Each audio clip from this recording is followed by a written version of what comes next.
विषय वेगळा आहे.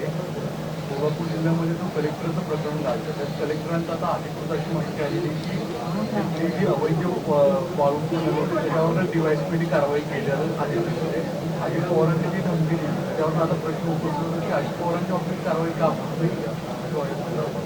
बघा, असं आहे की या संदर्भात जी काही कायदेशीर कारवाई करायची ती कायदेशीर कारवाई झालेली आहे.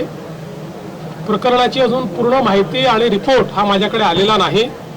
तो जिल्हाधिकाऱ्यांना मी मागितलेला आहे, तो मी मागणार आहे. एक गोष्ट आपण लक्षात घेतली पाहिजे की अजितदादांनीही या संदर्भात स्पष्टीकरण दिलेलं आहे.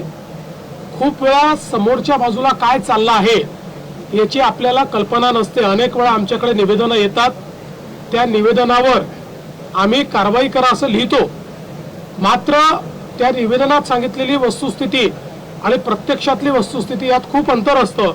मग अशा परिस्थितीमध्ये अधिकारी आमच्या नजरेस आणून देतात की आपण जरी कारवाई करा म्हटलं असलं तरी यांनी दिलेली वस्तुस्थिती योग्य नाही आहे, खरी स्थिती वेगळी आहे आणि त्या आधारावर कामं होतात. त्यामुळे या संदर्भात आता अजितदादांनी खुलासा केलेला आहे आणि मी स्वतः या संपूर्ण प्रकरणाचा रिपोर्ट देखील मागितलेला आहे. सध्या तरी एवढंच मला असं वाटतं पुरेसं आहे. दुसऱ्या बाजूला राष्ट्रीय पातळीवरती आज उपराष्ट्रपती पदाची निवडणूक आहे.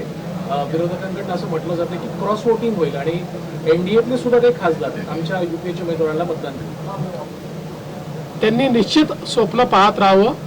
मी एवढंच म्हणेन, आगे आगे देखिए होता है क्या. महाराष्ट्रात क्रॉस वोटिंग होईल. आगे आगे देखिए होता है क्या.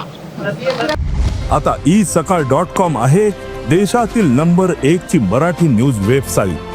प्रत्येक अपडेटसाठी isakal.com ला नक्की भेट द्या.